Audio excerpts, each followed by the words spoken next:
Hello အားလုံးပဲမင်္ဂလာပါရှင် The Kitchen Diary Channel လေးကနေပြီးတော့ပြန်လည်ကြိုဆိုလိုက်ပါရယ်ဒီနေ့လေးကတော့TikTok ပေါ်မှာအပေါ်ဆက်လက်ဖတီမာအောက်ဆက်လက်ဖတီမာဆိုပြီးတော့အရန်နာမည်ကြီးနေဖြစ်တဲ့ကြောင့်မလို့ဒီနေ့ကျမတို့ကလည်းကျမတို့အိမ်မှာသမယာအသီးရောပေါ့နော်တက်တီအစုံတုတ်စားတဲ့ဗီဒီယိုလေးကိုရိုက်ထားပါရယ်ရှင်အဲ့တော့ဗီဒီယိုလေးကိုဆက်ရဆုံးကြည့်ပြကြပါအောင်နော်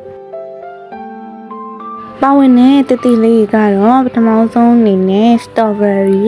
ပြီးရင်တော့ပေါက်တီးရဲ့တမယာတီးစိတ်လေးပေါ့နော်တလုံးလုံးမှုပင်နဲ့နှစ်ချမ်းချမ်းပြီးတော့တုတ်ထားပါရရှင်ပေါက်တီးကိုတုတ်စားတာကြတော့ပေါ့နော်ဒါကတော့ပထမဆုံးပေါ့နော်ဒါပေမဲ့ပေါက်တီးကချင်းတဲ့အတွက်ကြောင့်မလို့ဒီ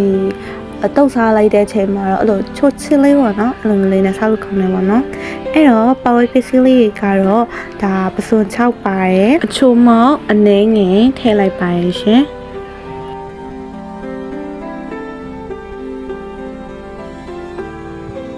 ပြီးရင်တော့ပေါ့နော်အသီးရမှာတုတ်စားတဲ့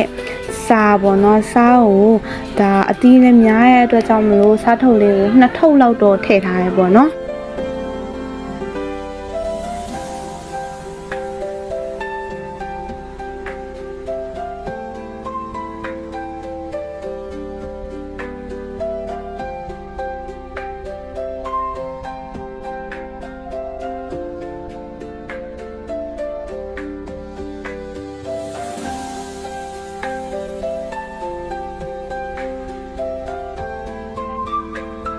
ပြီးရင်တော့တုံတုံငပိတောင်ပေါ့နော်အရန်ဟိုးငယ်လေးတွေကနာမည်ကြီးခဲ့ရင်တုံတုံငပိတောင်ကိုဒါရင်နွေးလေးနဲ့ပေါ့နော်ဖြိုးပြီးတော့ငပိရဖြစ်အောင်လုပ်လိုက်ပါရယ်လုပ်ပြီးရင်တော့ဒီခုနကထည့်ထားတဲ့အထည်ကိုလောင်းပြီးတော့ထည့်လိုက်ပါရယ်ရှင်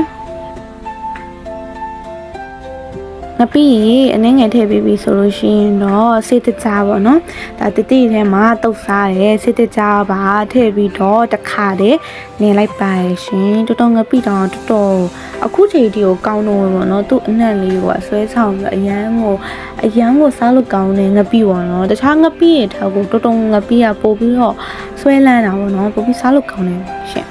နောက်ဆုံးပိတ်အနေနဲ့ငရုတ်တီးမှုတ်လေးပေါ့နော်ငရုတ်တီးအကျက်မှုတ်လေးကိုထည့်လိုက်ပြီးဆိုလို့ရှိရင်တော့တကယ်ကိုမှစားလို့ကောင်းတဲ့တတိတုံလေးရရှိပဲဖြစ်ပါရဲ့ရှင်ဖတီမာတော့မဟုတ်ပဲနဲ့ The Kitchen Diary ရဲ့မိသားစုပေါ့နော်မိသားစုလိုက်စားကြတဲ့တတိတုံလေးပဲဖြစ်ပါရဲ့ရှင်ကျမတို့မိသားစုကလူလဲလောက်များကြီးတိတ်မရှိရဖြစ်တဲ့အတွက်ကြောင့်မလို့နော်မနေမများလေးပေါ့နော်အဲ့လိုမျိုးလေးတော့တုတ်ထားပါတယ်တခုချင်းစီရတာပြောရမယ်ဆိုရင် strawberry ကသူ့လုံးလိုက်စားရင်တော့ချင်တယ်ပေါ့နော်ဒါပေမဲ့ဒီလိုလေးတုတ်စားရင်တော့မချင်ဘူးပေါ့နော်စားလို့ကောင်းနေပြီးရင်တော့အဲ့ပေါက်တီးဆိုရင်လည်းသူ့အတူဆိုင်ချင်တယ်ဒါပေမဲ့သူကအဲ့လိုတုတ်စားလိုက်လို့ရှိရင်ငပိရဲ့အနက်ငပိရဲ့အရတာတွေကောစိတကြားရဲ့အရတာတွေကောဆိုတော့ဟိုမချင်တော့ဘဲနဲ့ချင်ဖုံးသွားပါတော့တမယာတီးတောင်မှမချင်တော့ဘူးပေါ့နော်အစ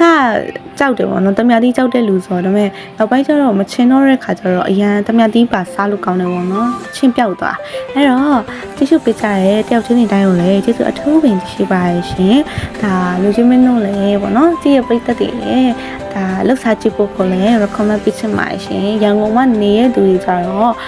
ဖတီမာပေါ့နော်ဒီမန်းလေးကိုမသွားနိုင်တဲ့သူတွေကြတော့ပေါ့နော်ရန်ကုန်မှာပဲကောက်ကိုနေပြီးတော့ဒီလိုမျိုးလေးပဲတုတ်ထားချက်ဖို့ကိုလည်းအကြံပေးချင်ပါတယ်အားလုံးတက်တာနောက်ဗီဒီယိုမှာပြန်ဆုံကြမယ်နော်